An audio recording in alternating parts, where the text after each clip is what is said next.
Welcome to Beyond Our Focus. I'm Stefan, this is Amanda, and this is Breaking Prisms for October 29th, a Tuesday, almost Halloween. It's Halloween. All Hallows Eve. Scary, scary pumpkins and demons and devils and things. Bats. Lots and lots of bats. Today, we're going over the Twilight Zone, but we've also done Black Mirror, and we're also doing Love, Death, Robots. So go check those out if you like either of those things, because those are fun. But today is the 26th episode of The Twilight Zone, the original black and white one. So-called Execution. Dun, dun, dun. Because the very beginning of the episode, they execute someone. Yeah. That is why it's called Execution. Literally the premise of the story today. Yep, is a really, really bad man in the Old West gets executed, or gets 1880. A man, a outlaw in the year of 1880. 1880. I think it was November something. Sure, I don't remember that much. No. But gets hung. And as he's being hung, gets transported to, we assume, their present day, which would be like 1959? Somewhere around there. 1960-ish? Yeah. That's the assumption. I don't think they gave us the date for the present. I don't think so. They just assume you're in the present, which it has to be that present, because it can't be the future, because that's not the future. Not what we saw. You're confusing the audience. So truthfully, he gets beamed for 80 years, and we get to kind of watch that. That is what the episode is about. Cool in premise. Yes. I forgot everything I was about to say. Solid. Cool in premise. Nope, no, nothing. Okay. So, pretty much, what he's implying is that it had issues, but overall, as far as enjoying it, It's not a bad episode. No. I never claimed it to be a bad episode. No. I claim, like you said, there are issues with the episode that I have. But not as many issues as he had with the last one. So I'm protecting the cube with my life. They just messed the last one up, okay? Cool in premise. If you and just messed it all up. Kubi off this table, he will be staying here. Like I can't reach that far. I will hug him. Like that is beyond my reach. Anyways. So we've already gone over pretty much the top level. We've gone over his story.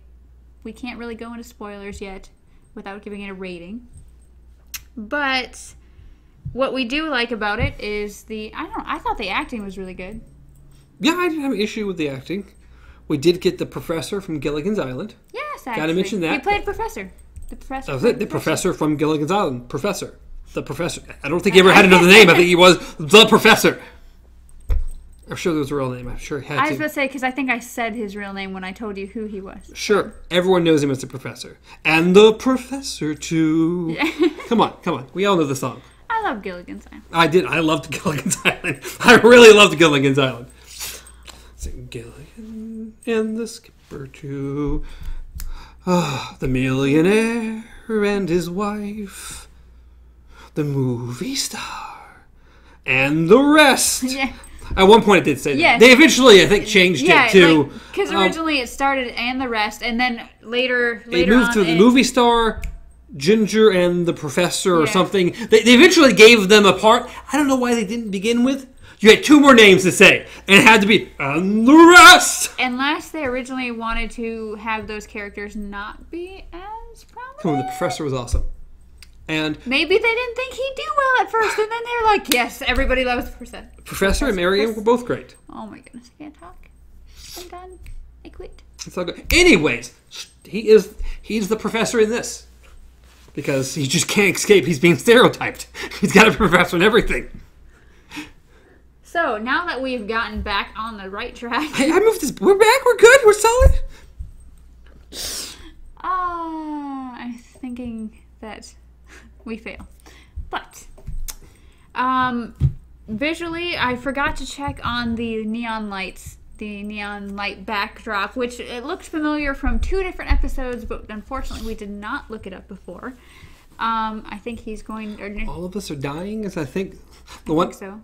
The episode that I think it's from. But, and then I could have swore in the one where he dreams about this cat lady, there's also some neon lights and stuff there too. But overall, acting was good. Visually, I thought it was good. The music, yes, we did get the dramatic Twilight Zone music, but it wasn't. Yes, it was correctly placed, and it wasn't screaming at you. So yes, it was in the right spot. Yes. It was where you'd be like, oh, that is really mysterious. Yes, it was literally the cliffhanger to the commercial break that you would have had, and then coming back from that commercial break. Yes, it was well timed. It was something. It was better than looking at a clock.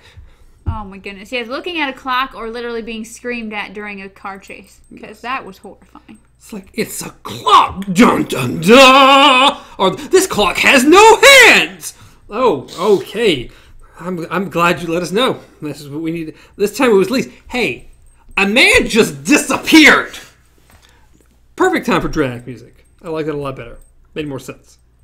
Without getting into spoilers, though, we can't really go into what we really disliked. I guess it was just plot points, missing plot points that kind of veered it off.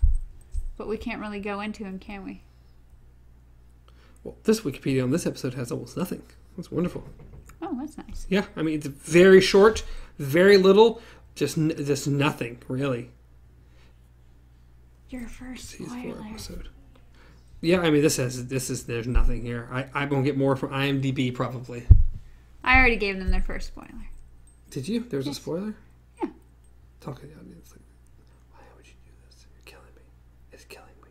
Why would it So, bring what me are you here? guys doing for Halloween? We're almost Halloween. Watch Thursday's episode. Yes, Love, Death, and Robots! Thursday's episode is going to be amazing. I'm so excited. I love Halloween, and I love the episode that actually fell. It fell. It was perfect. Perfect for Halloween. This episode takes place on November 14th, 1880, and in 1916. So you're right, November. Much of the equipment, like the dials, machinery, and even the large transparent globe, was also used in the Forbidden Planet, Satellite in the Sky, and World Without End. Okay, but what about the neon lights? I didn't say that. The background noises heard in the machines were later reused in Star Trek. After Twilight Zone after the Twilight Zone, where is everybody? This is the second time that the character looks at himself in a phone booth. Oh, wonderful. Leaves the bar, stops to the place called Jimmy Paradise. The same sign was used in Cabin in the Sky. This sounds like a second season, maybe, because we haven't watched anything called Cabin in the Sky. I don't think so either. But it said 1943. What? Maybe it was a movie. I don't know! We don't know what's going on. It doesn't matter. So, apparently, we would have to dive down a very deep rabbit hole in order to get to the information we need. All right. What do we think about this episode overall, rating-wise? I already gave them their spoiler. Did you? See, I didn't hear the spoiler. I was too busy researching factual facts with words. Talk with all your words. You're just talking with words. Oh, the greatest line from the whole show. No, I just said spoiler alert, and then I just went like this. And then... Don't do it the wrong way. You maybe flip someone off here. No, 3. But it could be 2. No, that was the spoiler. I don't know. Okay, anyway. Gangsta boy. So yes, three companion cubes. It's a fairly decent episode with some problems. Yes, so definitely go check this one out. It was definitely worth a watch. Rating with all your numbers. Well, I mean, you didn't move any cubes yet, so. They're fictional. They're fictional. They're take this one, just one cube. When you accidentally throw the glass at the camera. They'll go over there, and then it'll be really loud and probably break because it's already cracked, and things. Anyways, so 3. We're moving into spoilers, so peace out or stay. Who knows? It's a 60-year-old episode. Who really cares? That's it. We're canceling the Twilight Zone. A 60-year-old. If you're really concerned about spoilers for a 60-year-old episode. Hey, maybe they really want to see it. They probably already watched it. Probably. If you have not seen the episode, please go watch it. It's worth it. At least once. Once. A lot of these episodes are worth once. Some of them are not. No. Some of them are not quite worth once. Purple Testament. Not a whole lot happened in that episode. Anyways, so yeah. Spoilers. Okay. So, as you know, the guy got sent to the future at the moment of his execution, and he loses his mind because he doesn't know what's going on. Obviously, he is a killer. He, of course, amps up how many people he's killed. Because, I mean, we don't really hear that in the West, but it sounds like he just shot one dude in the back. Well, he got caught after shooting one dude in the back. We do so. know that fact. So, we don't know if he killed anyone beforehand or anything. All we do know is he did kill one guy by shooting him in the back. And that is why he's currently being arrested and hung. But according to what he's telling the professor is that he literally stopped counting after 20. Which he may be exaggerating. But of course, after he says this, the professor goes ahead and proceeds to tell him, oh, I'm totally just going to send you back to where you were, being hung. Because that's what you tell someone who just told you they killed 20 people, at least. Of course, why not? Because you threaten them because you have complete control and power over this person for no reason whatsoever. So the guy kind of loses it a bit and starts like slapping him around and then kind of like pushes, like literally like throws him over the desk pretty much. He has an unusual Hulk strength at times in this episode when necessary. So yes, the professor gets not only punched in the face but launched over a desk. What I have to mention, though, is that as far as acting, like as far as combat acting, like this didn't look bad. Like it was better. The first punch, yes. Not that great. No, but everything else played pretty well for some of the things we've seen. Yes. So for like even him getting launched over and literally landing on the back of his head and his shoulders and stuff like that, was clearly a stunt double. I'm like. Even still, it's just like... I'm saying, yeah. Yes, they did well, but it was clearly a stunt double. But, they were shooting his coat, David, when he fell over, he covered up his face a lot. I'm like, okay, you're clearly a stunt double, but good on you. It looked good. True enough. Go stunt doubles. Go stunt doubles. That's what they're there for. Yeah.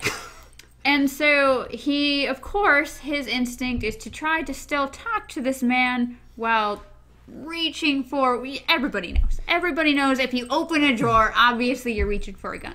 Yes. So he gets hit over the head with a lamp, giving the criminal a gun because that's brilliant. To which the man takes the gun and proceeds down into New York. Which, oddly enough, he was smart enough to hide the gun. He's not just like carrying it and run. Like he's not just carrying it around with him. He has put it somewhere on him. So I was half expecting him to run down the street with it still in his hand. Which would have garnered more so the looks he was getting. Yes. I mean, yes, he was bumping into people a little bit, but I don't know if he necessarily needed all the looks he was getting. But it's all good. It's all good. His mesmerizement of the city and what's going on is really well done here. Yes, and also the terror. As far as he was from the Wild West. He is from a quiet place where usually the loudest thing you hear is gunfire and wind. And now you have honking vehicles. You have people talking all around you. You have a jukebox. Yes. He doesn't know what that is, and it scares him really badly. But the first thing that happens, though, is as he's walking, really confused, a phone rings in a telephone booth. Yes, and this is a very well done scene, in my opinion. It's already open when he hears it, because the person just exited it, and then it rings back. Don't really know why, but it doesn't really matter. And he enters through the open hole, which makes sense. And then he fumbles with the telephone for a moment, and then tries to leave because he's scared. And needless to say, this is the one that closes, but then it just easily pushes back, and he is trapped. Yes. He is desperately trapped. Like if I get my dog under the blanket and she doesn't know what's going on. Yes. She's trapped and is desperate. He needs to escape. Yes. So he pries himself. He literally pretty much braces himself on the telephone and launches backwards through the glass. Mm-hmm. If you can't find the door, find a window. But I was worried about this scene at first, because I was worried upon hearing the telephone he would automatically reach in and lift the receiver, which would kill it for me. The fact that he walked in, though, and was like just feeling the machine around and accidentally knocks the receiver and then hears talking, which freaks him out, and then picks up the receiver and is like, hey. There's so much done well in this that when they do the things, in my opinion, that aren't done well at all, it's like, yeah, why? You were doing so good. Because with him, the outlaw, I think they do really well with everything they do with him personally. Yes. But to me, all the characters around him don't respond appropriately. No. And that's the issue. Is that he does such a great job in the episode that he makes it worth watching, but everyone else doesn't. Yes. And that's my biggest issue with the episodes. So we have a dude who goes into a bar, kills the jukebox because he doesn't know what's going on there. Yeah, very loud, very noisy. The bartender is immediately like, you're going to pay for that. And, wildly calm about it. For a guy that just came in, freaked out, and broke a chair into your jukebox, you're pretty cool about it. I think he would have been more freaked out if he would have shot the jukebox, because I'm sure he's seen a lot of drunk shit. Yeah, but most of them don't attack the jukebox. Because if your immediate reaction is, hey, you're going to pay for that, I assume everything in his bar has at least been broken once. Yeah, he was a little too calm for my taste. For someone coming in, their first reaction is to take a chair across the jukebox. It's a little much.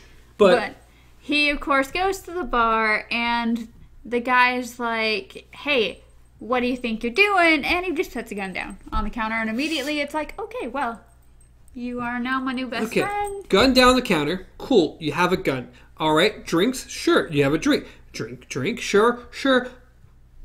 Kind of away from the gun, kind of looking the opposite direction, not paying attention to you or the gun at all. Maybe we take advantage of the situation now. Because he turns to the jukebox and literally asks what it is. Like, how is their sound coming out of it? Like, what does it do? What's it made of? He's just asking about this thing while staring at it. Meanwhile, the gun's behind him on the counter. So, yes, you could say, oh, he's terrified because there's a gun, even if the guy's back is turned. But soon after this, we get he asks do you know, he's looking at this black thing. Yeah. He's like, oh, you know what that is? It's a window. Oh, it's not a window. We'll show you what it is. Turns it on, and of course, of all things it could possibly be, it is a Western. And not only is it a Western, it is a Western at the exact moment in time where a gentleman is looking directly at the screen about to draw a gun. Yes, it is a showdown. It is literally a shootout, one-on-one, and he is now challenging the outlaw. Weirdly timed. But it makes for a cool scene, so of course he shoots the TV. But this is when the guy gets his courage back. Now that the guy shot the TV, there's no way he'll shoot you. Let's yell at him a bunch more about paying for stuff. The one thing I am surprised, though, is that the TV set off a shot before it got busted. I'm surprised he didn't have the reaction of, like... checking himself? Yeah. But, I mean, I guess, whatever. Small thing. Yeah, small thing. Yeah. But again, like I said, the guy automatically gets his courage back after he fires the gun. Yeah. I think I'd be a little more... I'd be more terrified after the gun went off. I'd be behind the counter. I'm not worried about him breaking things. Now he's gone insane and shooting things. Yeah, exactly. Sorry, but whatever. All I pictured is when the guy, started having sort of a mental breakdown over the jukebox. He's like, here, just take these home with you. Exactly. Take the bottles. Take it all. Go home. Rest. Drink yourself silly. That'll be fine. Get on my bar. This guy freaks out, and he goes back to the professor's office. He has had his dose of New York. He is done. Now, we didn't really find out if the doctor dead or not. No. He's still laying on the ground for him busted him over the head earlier. Maybe he's dead. Maybe he's not dead. Should the lamp actually kill him? Probably not. But what do we know? And then, probably my biggest issue of the entire episode. Then all of a sudden, the professor's office gets broken into by another criminal.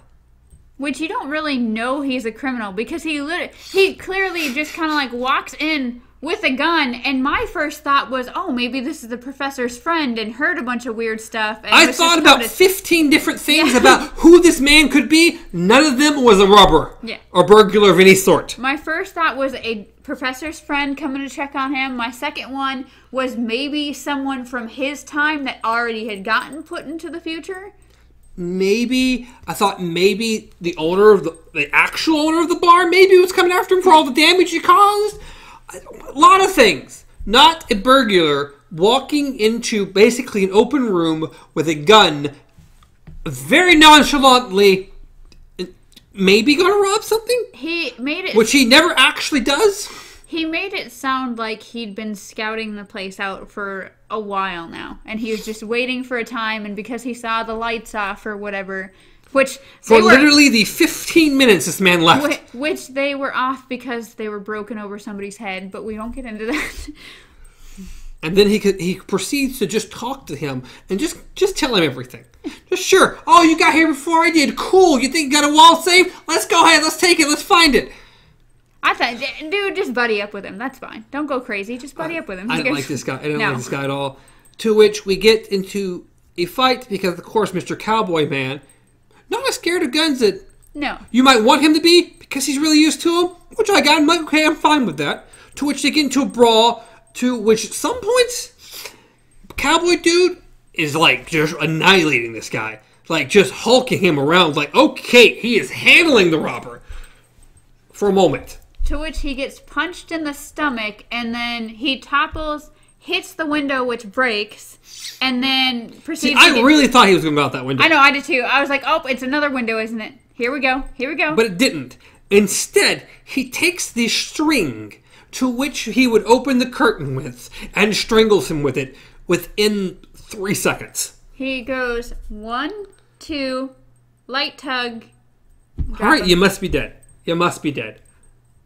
I think it might have been better if he would have just thrown him out the window. I agree, 100%. But they wanted him being hung. Yes. Because that's how it was originally. Justice, karma, so loop. And then Mr. Robber, who you assume experienced burglar of some sort? Probably. But if he's been scoping the place, he seems like he's fairly experienced. Fumbles around like he's a kid who's never seen anything. Turns some knobs. He's pretty much just looking everywhere, turning anything, just trying to find out if there's a safe somewhere. Why he would randomly twist the lock or the filing cabinet ones and then just tug on them. I'm like, usually isn't there a master key? Well, they look like combination locks. Yeah. Let me just turn them. Maybe they'll magically open for me. To which he does that to other knobs that apparently definitely work the machine. To which, for whatever reason, he works his way around the room a little bit and then decides he needs to go into the machine. To which it decides it needs to lock him in there. To which it also decides, even though those knobs were turned, that go back to the exact spot they took the other guy from. And, of course, Home Dude's dead. He has taken the place of the original outlaw. But also, how long was he hanging there? Should he have died? As soon as you saw someone else magically appear back into this thing, maybe you would drop him? Well, that's the thing, is that what the professor said is that he had took him like a split second before his neck was going to snap. Yes, but this new guy just got back in there. I'm just saying, if it's instantaneously the same moment, then that second would have happened. So if his neck would have snapped, it's not him strangling to death, it's his neck being snapped. They did not fall nowhere near far enough for a neck snapping. And the rope wouldn't have left rope marks if his neck would have snapped. Because you get the rope marks from hanging there. Not if he fell and his neck broke, but if he didn't fall, if he fell and it didn't have a chance to snap, then the rope marks never would have been there because they never had a chance to tug on his neck because he didn't have his neck snapped. So the guys who were originally standing there are freaked out. They're a little baffled. Yeah, they're like, okay, so the same dude that we just hung is not the same dude that's currently hanging in front of us. So Did we just hang an innocent man? I hope not. Cool premise. And our outlaw cowboy man was the most interesting part about the whole episode. Yes. But yeah, there are issues in my opinion. There are issues. But still definitely worth a watch. It is. Still fairly entertaining. So this one got a 3 out of 5 for us. 3. 9. A 9 out of 5? Whoa, it is not that good. Live long and prosper. Is it the thumb out or is the thumb not out? I don't remember. Which one is it? I don't know. I thought it was the thumb out. I don't remember. Because I don't remember them going like this. I want to say it's the thumb out. I don't know. This has been so long. All right, Star Trek fans. Help us out here. I'm sorry. If we just cursed in your language, I apologize. I deeply apologize. I mean, that might be right. It's one of those, also, I can't do it with my left hand. It's one of those things that you just when you actually think of it, you're like, oh, yeah. See, Is it like that? I want to say so. Like when someone walks up, it's just like this. Like I don't know if it's like way out, but it's just like every time I see it, I just like. So we think that's it. Live long and prosper. Also, you can reach me at Stars Untraveled. You can reach Amanda at KZ Pup. You can reach out beyond our focus, everywhere, including YouTube and podcast services around the globe and on Star Trek Enterprise. Maybe. Any final thoughts? I think we're good. Okay, I think so too. You can get out of telephone booths, just to let you know. Open the door. Yeah, that's generally how you do it. You can find one. Yes. Just put day and age. Until next time! Long days and pleasant nights.